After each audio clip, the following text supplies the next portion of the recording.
This is News 8 Now, this morning.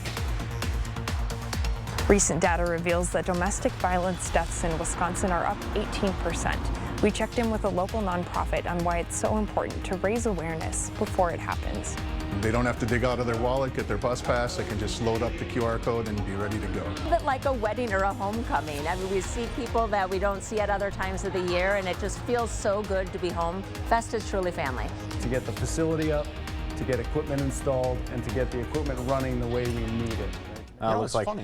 That's the only video that's doing that. Good so morning. Weird. I don't understand. Oh, it's so frustrating. Welcome inside the broadcast where technology is awesome. Yeah, can't live without it. Hopefully we can kind of get that working out for tomorrow's show, right? I don't know. Yeah, absolutely. Well, I'll tell you what's working out, Derek. Yeah. The weather has not been bad for, these fall months here. No, it's feeling good, and, we got another day of 70s for temperatures here today, but some of us are waking up to some showers here this morning, Jordan, so let's get right to it right now with our satellite and radar picture, and you can see just how cloudy it is, especially north of I-90, where we see some of those thicker clouds encompassing the skies, giving way to those overcast feel-like conditions there. But of course, if you look to the north, there are some light showers here occurring, mainly across areas like Bloomer and Eau Claire, and also up towards Medford too, looking at some light showers, even Mondovi to the south, and these showers are moving their way towards the north. Temperatures are in the 40s east, but the 50s here central and west this morning, with 52 degrees now in Eau Claire and 51 degrees in La Crosse. City Cam 8 looking quiet, but we will expect some increase in clouds, especially by the afternoon, with temperatures warming up into the 70s later today, around 3 and 5 pretty much the warmest part of the day there into those low to mid 70s under mainly cloudy weather conditions. As far as your algae report today, low for ragweed and weed, but mold is high, and the same is in store once again as we head into the day tomorrow. I'll be back with another check on your schoolcast coming up in just a bit. Jordan? All right, thanks a lot, Derek. Well, we begin with a developing story in Monroe County this morning. On May 10th, Sparta police discovered a body in a Jefferson Avenue apartment. The victim was identified as 32-year-old Sarah Latimer. Her boyfriend, Sean Hawk, who you see there, according to authorities, beat her to death. Hawk remains behind bars and was recently assigned a public defender. Latimer's mother says law enforcement needs to do more to intervene in domestic violence cases before someone is killed or seriously injured. They walk on eggshells. They're in this situation. It's like if they step over here, they could be in trouble, but they really need to help this person, so they need to step over there on those shells, but they're not. And that's, I think, what happened with Sarah. I think, according to him, she didn't want help. He said, "Oh, she's fine," and walked away. So we need more. We need more help. Latimer's mother alleges that the Sparta Police Department did not do enough to protect her daughter from Hawk. La Crosse Mayor Mitch Reynolds declared October as Domestic Violence Awareness Month. News 8 Now's Emily Haugen explains how community members are raising awareness and why that matters. The act of self-care can be preventative. A lot of times we just get caught up in the day-to-day. Our mental health is so incredibly important to us. It also can be healing. And let's focus on survivors while we're bringing attention and letting people understand how important it is to take care of yourself. For victims and survivors of domestic abuse, self-care is only a part of the process. It's important to bring awareness to domestic violence so that we can work towards ending the stigma. Awareness, something New Horizons Executive Director Ann Kapoff feels strongly about. I don't even think that I saw myself as ever having been a victim of abuse until I applied for my position at New Horizons. Ann didn't know how to talk about it then. 30-some years ago, people didn't even know what domestic abuse was, or again, they didn't talk about it because people didn't talk about it. Today, it's okay to talk about it, but Ann says we need more action. According to a new report, in 1 year, Wisconsin's domestic-related death toll rose from 68 to 80. I think too often the general public thinks that domestic abuse is a private thing, but we all know that abuse happens, right? And out of 3 women, 1 person is going to be affected by domestic abuse at some time in their life, right? Anne asks that people keep their eyes open for the warning signs. I think if I have to say something, it's believe people, right? Believe what you see, trust your gut. And she asks you to step up. In La Crosse, Emily Haugen, News 8 Now. Monday's event also offered a space for female and LGBTQ vendors as well as vendors of color, groups that local experts say are often extremely affected by domestic violence. Well, a judge reduced the bond of a La Crosse teenager charged with attempted homicide by more than half. Jackson Greengrass had been held on $75,000. Greengrass and 15-year-old Storm Vondrashek went to the home of Sage Hickey. Hickey shot and killed Vondrashek. Greengrass's attorney and Vondrashek's mom also asked the judge to lower Greengrass's bond so he could be released like the suspect charged with killing her son. You may go ahead. If Sage is able to be out, the person who actually shot and killed my son, then I think it's more than reasonable to ask that Jackson have that same opportunity. The judge reduced Greengrass's bond from $75,000 to $20,000. La Crosse's racial equity team wants your help. It launched a survey to better understand how people use city services and how comfortable they feel using city services like police and fire, libraries, and voting facilities. The city says the racial equity team will use findings to create an equity action plan. We have a link to that online survey at news8000.com. A Ho-Chunk artist will be remembered for generations to come. UW-La Crosse officially dedicated its Center for the Arts to Ho-Chunk sculptor Truman Lowe. The late artist started his career at UWL and went on to become internationally known for his art, eventually ending his career as a professor at UW-Madison. The UWL campus occupies Ho-Chunk land, and Lowe's daughter says the dedication will be powerful for Native students. Representation matters, and so if you're a Native student coming onto campus and you see that the Center of the Arts is named after a Ho-Chunk artist and educator, I think it says the university is basically saying, we see you and we believe in you. Lowe says La Crosse had a special place in her dad's heart. He will be the first person of color with a UWL building named in his honor. A Monroe County business is expanding. Monday marked the grand opening of Cardinal Glass Industries' expanded building. The Toma business is not only bigger, it also includes new technology. Cardinal makes insulated glass for windows, and this kind of work can lead to on-the-job injuries. However, the new machines will aid with labor, which will decrease safety hazards. They are the people in the background that are really doing all of the work to get the facility up, to get equipment installed, and to get the equipment running the way we need it, right? To make our process the most efficient as possible. And the people of Toma IG are the ones that are really making the difference. The expanded building took about a year and a half to complete.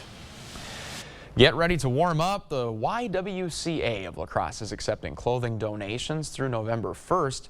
New or gently used coats, hats, and mittens will be accepted at a number of locations in La Crosse, including the People's Food Co-op and Larson's General. You can head to news8000.com for a detailed list. They came out in dirndls, dresses, and their Oktoberfest sashes. The Mrs. Oktoberfest's luncheon brought in a huge crowd of past Mrs. Oktoberfest winners, their families, and past Fest masters coming together to honor the past winners of the Oktoberfest celebration and their accomplishments. A former Miss La Crosse Oktoberfest was a keynote speaker. She touched on how deeply Oktoberfest influenced her life and how much she loves coming back home. A bit like a wedding or a homecoming. I mean, we see people that we don't see at other times of the year, and it just feels so good to be home. Fest is truly family. Misty also says that no matter how busy her schedule is, she always makes time for Oktoberfest. Well, still to come here on your Tuesday morning news, digital payment company Zelle is under investigation after an increase in fraud and theft cases has occurred on their app. We'll explain more.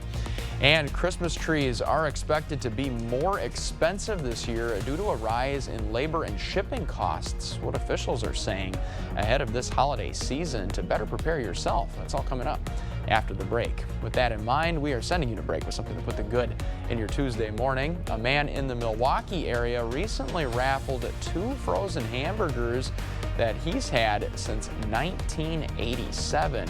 Rod Waters got the burgers through a promotion from George Webb Restaurants when the Milwaukee Brewers had a 12-game winning streak. The prize package also included 2 George Webb t-shirts, 2 can koozies, and 2 Milwaukee Brewers bobblehead dolls. Too bad it couldn't help the Brewers make the postseason this year. It is 9 after the hour. We'll be right back with your latest forecast right after this.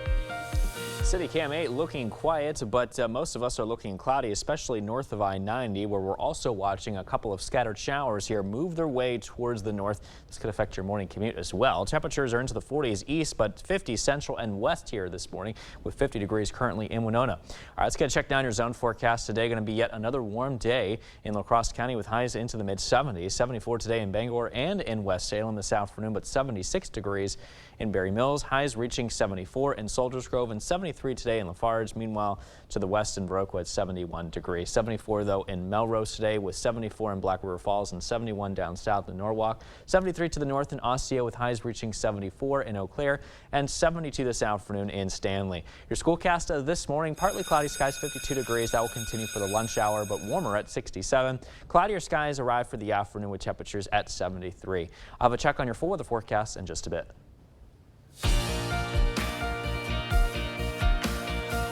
Now, a heads up for cheese lovers this morning who shop at Hy-Vee. The grocery store chain is recalling 8 of its products, including Brie cheese boards and baskets. Those products may have been contaminated by Listeria.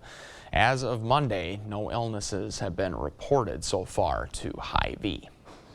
Fraud and scams are becoming a growing problem on the popular peer-to-peer payment service Zelle. A report points to nearly 200,000 cases from 4 banks where customers claim they were tricked into making a payment. Those cases amount to the loss of around $213 million. The report also found that the large banks that own Zelle have been slow to compensate customers who have been victimized. A symbol of Christmas cheer will cost a little more this year. Christmas tree farms say people can expect to pay more for their perfect tree this year. A survey of 55 wholesale Christmas tree growers found 71% expect to raise wholesale prices.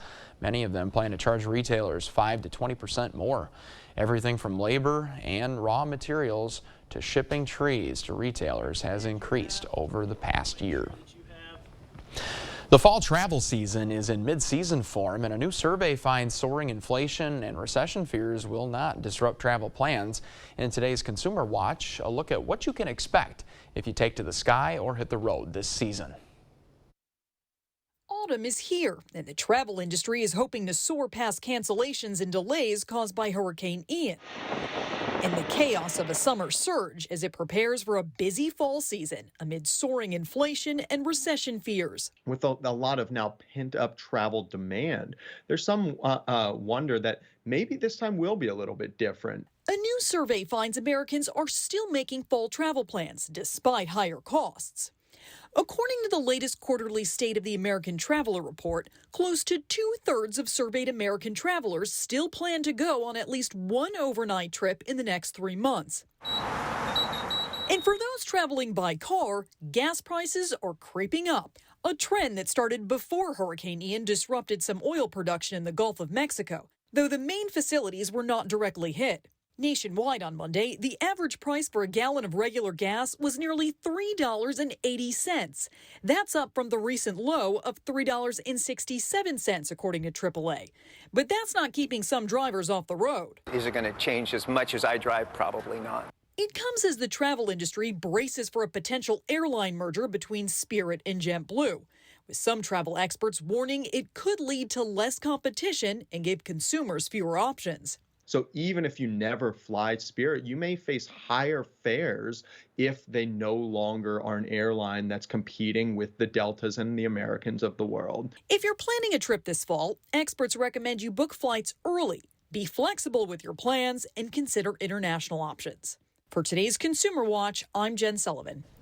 Passengers flying to or from areas affected by Hurricane Ian faced canceled flights or delays. Several airports on the storm's path shut down operations for days as well.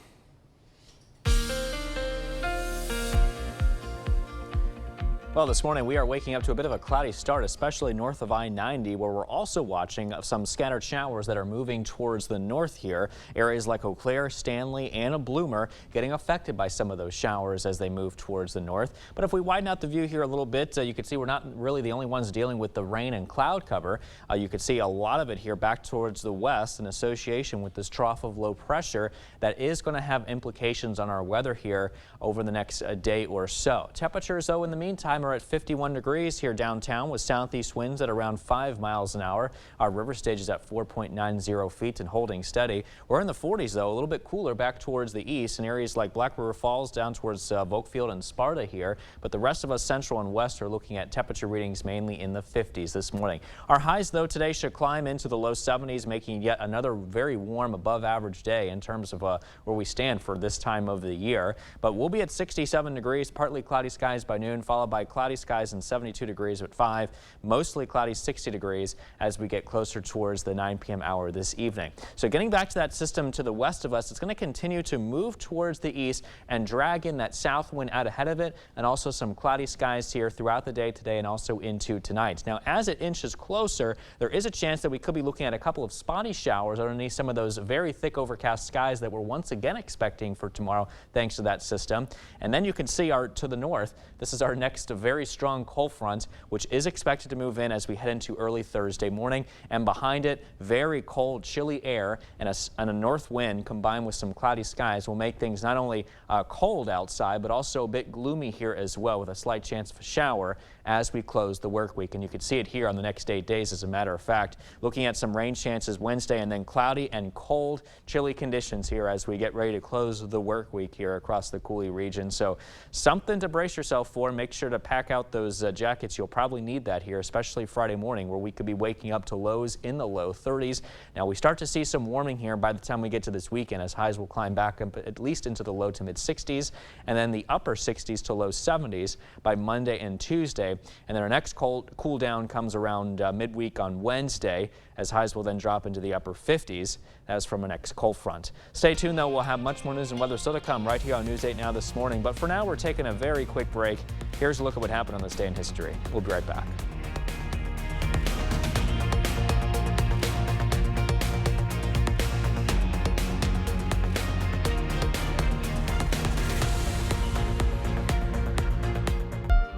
Well, it sure is a bit of a cloudy start, especially those of you north of I-90, where we're also watching for some light showers as well coming down. The latest radar picture does show, as a matter of fact, a couple of light scattered showers in the vicinity of Mondovi, Eau Claire, Bloomer, and Stanley. These are light and moving towards the north. Temperatures are in the 40s out towards the east. Sparta, Black River Falls, Volkfield, all in the low 40s. But the rest of us central and west are looking at temperatures into the 50s. Even our southern zones looking at readings currently in the 40s. Dog walking conditions mostly clear south of I-90, partly cloudy for the afternoon, and then mainly cloudy skies heading towards the early evening. Now, as far as your mowing forecast today, 64 degrees by 11, and then cloudy skies by this afternoon, with temperatures at around 73. Stay tuned, though. I'll have your commute forecast in just a bit. Welcome to the Blitz. The Brewers had a golden opportunity over the weekend to gain some ground and jump into that third and final wild card spot, but instead, the Crew dropped 3 out of 4 at home against the Marlins. So Milwaukee needing a sweep over the Diamondbacks and a lot of help from Philadelphia. Brewers got to take care of business first at home against Arizona, and a good start in the second last night. Christian Yelich going the other way. Yelly gets it just over the wall for a solo shot. Just like that, it's 1-0 Brewers. Let's fast forward to the third. Brandon Woodruff on the hill. Cooper Hummel, he gets to him. This ball is tagged to center field, and that's way out of here. A solo blast ties the game at 1. And in the 7th, runner on for Sergio Alcantara. He gets all of this one. A deep fly to left center. 2-run shot for Alcantara gives the Diamondbacks a 3-run lead. It's a 2-run lead now in the 9th. Victor Caratini at the plate with 2 on. He lines one off the first baseman. It trickles into right field. 1 run's going to come in and score. Here comes Colton Wong racing in from second. He slides in safe. We're tied at 4. This one goes to extras, and in the 10th, tied at 5, Hunter Renfroe wins it for the Crew. He lines a base hit in the left, and the Brewers walk it off. 6-5 the final. Bittersweet ending for Milwaukee, though, because the Phillies also won last night, which means the Brewers are officially eliminated from playoff contention. Well, for the second straight week, it wasn't pretty for the Packers, but Green Bay gets it done again. The green and gold struggled in the first half against New England on Sunday, especially Aaron Rodgers. An awful first half, capped off by this interception, just the fourth pick six of Rodgers' career, only the second at Lambeau. But the second half, a completely different story for the Packers. 2 touchdown passes from Rodgers, including this one to Romeo Doubs late in the fourth. That tied it up at 24, and then Mason Crosby, as clutch as it gets. He ends it in overtime, a win that was a lot harder than most fans expected, but for the Packers, they'll take it however they can get it.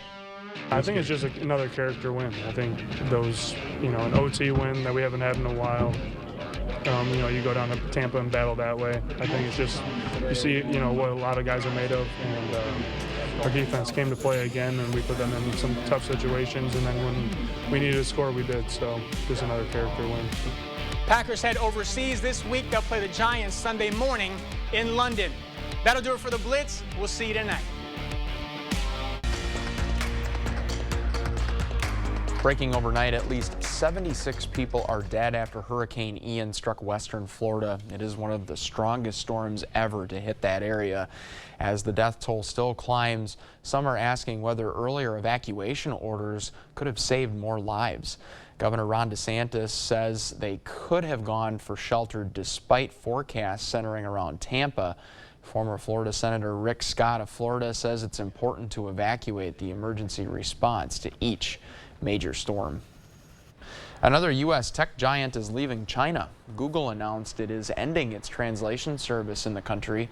The company says people just aren't using it. Many other Western companies, including Amazon and Microsoft, have pulled back from Beijing in recent years. However, Chrome and other select services will stay. According to tech analysts company StatCounter, Chrome is China's most popular desktop web browser. Former President Donald Trump's influence is being felt across the midterm ballot races across the country. Nearly 200 candidates endorsed by the former president won their primaries. Republican candidates saw victories in pivotal battleground states, including Arizona, North Carolina, and Ohio. Skylar Henry takes a look at why some candidates might have to slightly change their messaging to win in the general election. With the midterm election just a few weeks away, oh my! Polls project GOP gains up and down ballots across the country. The former president has been doing something that most presidents don't do, which is get involved in primaries in his own party.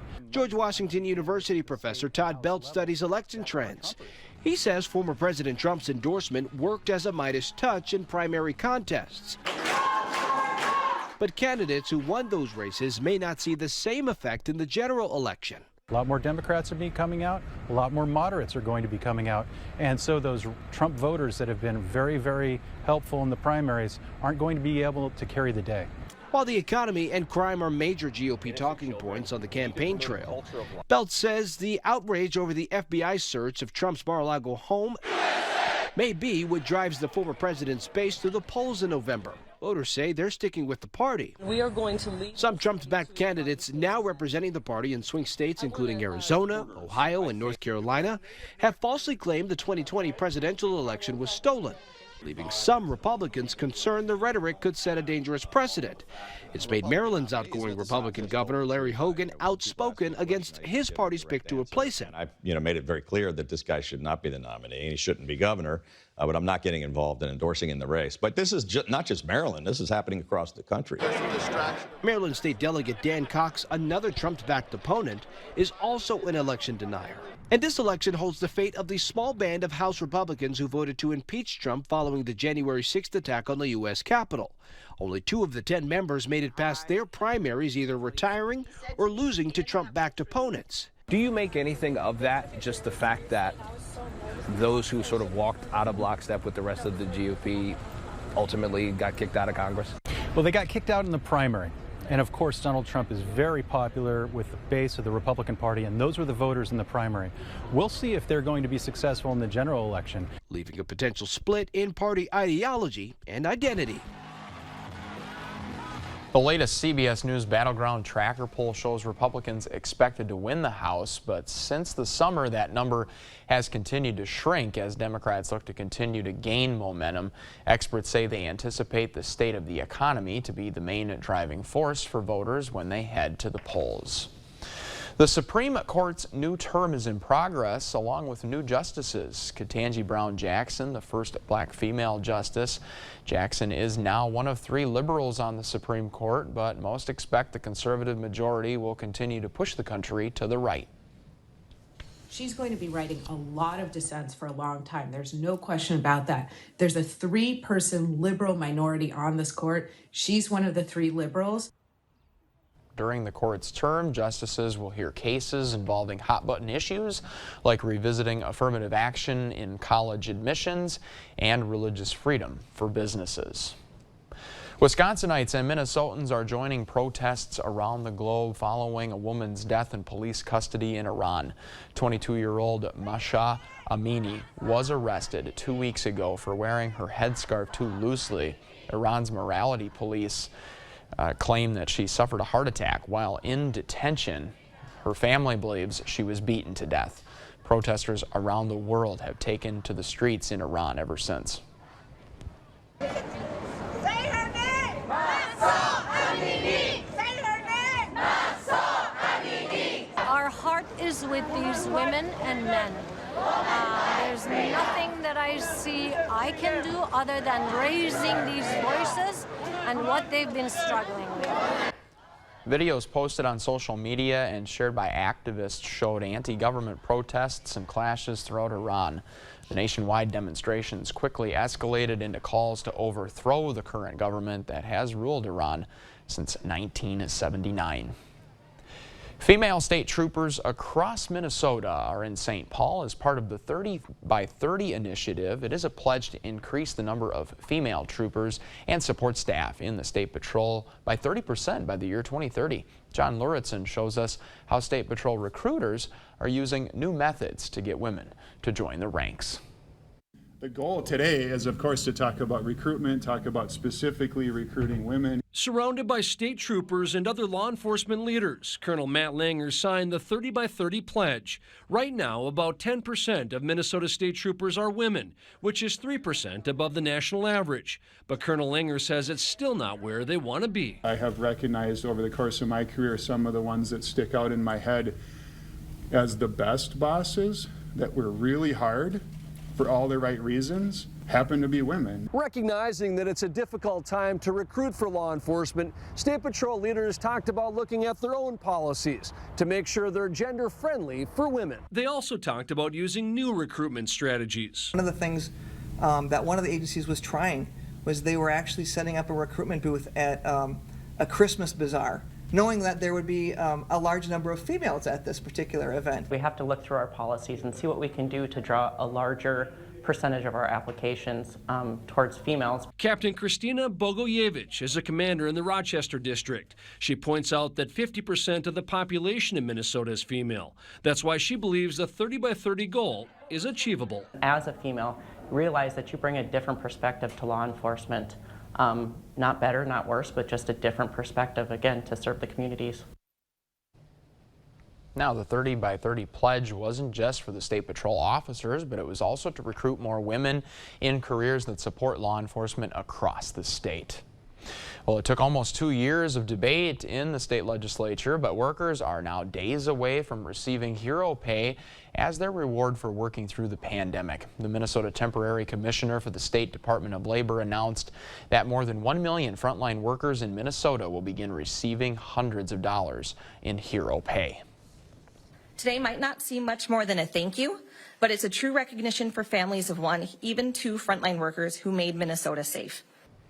Minnesota Governor Tim Walz said he is grateful for the work Minnesotans did to help people across the state to stay healthy and safe through the COVID-19 pandemic. Doctors warn this could be a nasty flu season and urge Americans to get vaccinated. Those over 65 years old are advised to get a special shot with extra protection to boost their immune response. The CDC and other health experts will hold a news conference about the flu later this morning. Gunderson is offering a new COVID vaccine booster. The Pfizer bivalent vaccine is available for patients 12 years or older who received a booster at least 2 months ago. A Moderna bivalent booster will be made available for anyone 18 years or older. Those interested in getting these boosters can schedule an appointment at the Gunderson Vaccine Clinic. The damage left behind by Hurricane Ian is extraordinary, and many people will need help. According to area nonprofits, one of the best ways is by donating money. News 8 Now's Dua Israr explains ways you can donate and scams you want to watch out for. When disaster strikes, nationwide, people look for ways to help. The generosity of our local communities is so important, and it's evident when disasters like this happen. Along with people looking to donate are people looking to take advantage. Anytime that there is a disaster or tragedy, we see a lot of scammers come out of the woodwork. According to Better Business Bureau Director of Investigations Lisa Schiller, following Hurricane Ian, scams are on the rise. Generally by creating fake websites, creating websites with charity names that are very similar. Schiller encourages people to donate to charities that are in Florida and South Carolina. So you want to basically support charities that have an on-the-ground presence. Red Cross is just one of the charities providing in-person relief. This disaster, we're going to be there for quite some time, weeks and months ahead. Executive Director of Southwest Wisconsin Red Cross, Kyle Kriegel, says when donating, clarify what disaster relief you want to contribute to. So if a donor designates it to go to Hurricane Ian, those funds will go directly to Hurricane Ian. While some charities may look for food and clothing donations, Schiller says shipping physical items is not always the most effective form of relief. Donating money really is the quickest way to help. Regardless of how you choose to donate, Schiller says always do your homework. Donate to somebody that you know and that you're familiar with. Reporting in La Crosse, Dua Israr, News 8 Now. Doing your research is so important, and Dua made it easy for you to do that research. We've got all of those links in her story at news8000.com. Mainly cloudy skies here as you get ready for that morning commute. But if you are in our northern zones, just be ready for some light showers as you head out the door this morning, especially in areas like Bloomer, Eau Claire, and down towards Mondovi towards the south. These light showers, though, are drifting their way towards the north. They should come to a close probably in the next half hour or so. Temperatures are mainly into the 40s east, but central and west are into the 50s, though. Also down south, looking at some cooler readings. Boscobel, Prairie du Chien, and Decorah all into the mid to upper 40s this morning. But we should all rise into the 70s. I'm thinking 76 degrees for today in La Crosse. Under those cloudy skies, warm conditions thanks to that south wind at 5 to 10. For tonight, though, we cool down to about 49 degrees. Still looking pretty cloudy, though, in that south-southeast wind at around 5 to 10. Now for your DriveCast this morning, things at least look partly cloudy. Again, watch out for a shower or two towards the north, especially. Lunchtime, still mainly partly cloudy, and in cloudy weather conditions here, especially by the time we reach the late afternoon to the early evening hours for your commute back. But stay tuned. I'll have a final check on your weather forecast in just a bit. Jordan? Sounds good. Thanks a lot, Derek. Well, still to come on your Tuesday morning news, Beatles drummer Ringo Starr has tested positive for COVID-19. We'll tell you what this means for the Superstars tour when we return.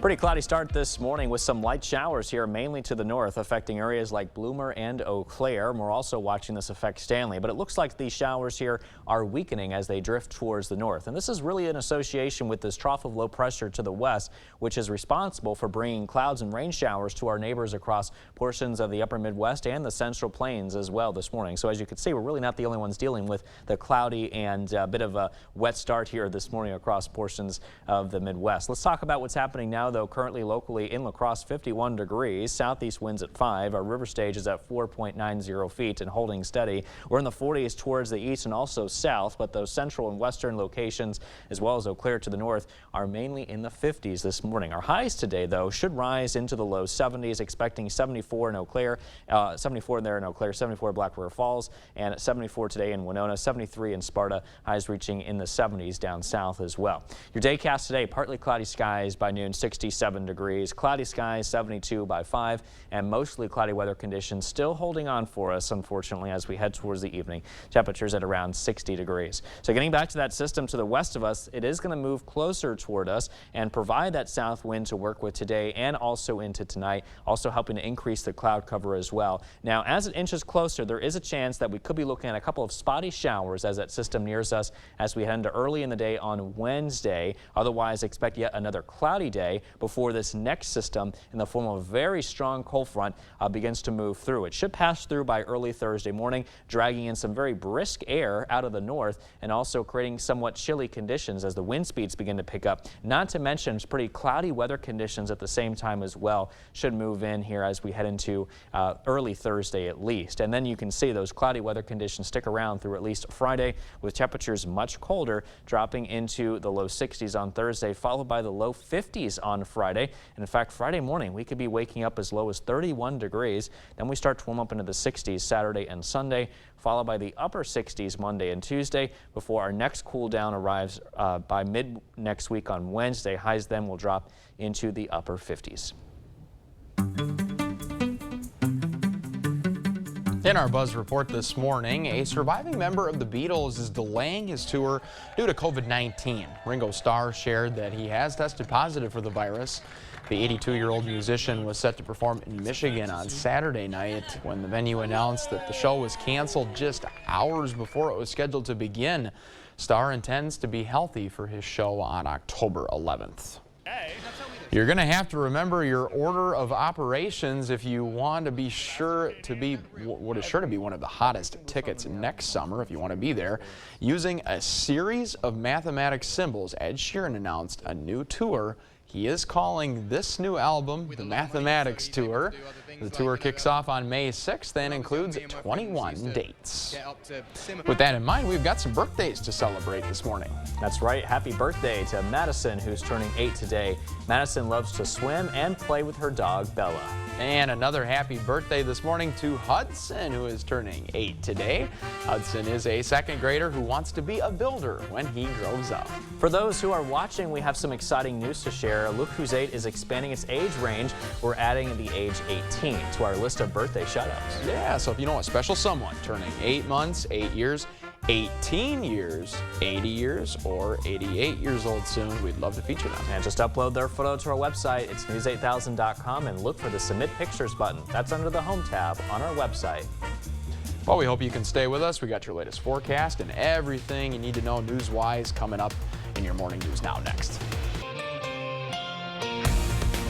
Your Morning News Now on this Tuesday, a Ho-Chunk artist will be remembered for generations to come. UW-La Crosse officially dedicated its Center for the Arts to Ho-Chunk sculptor Truman Lowe.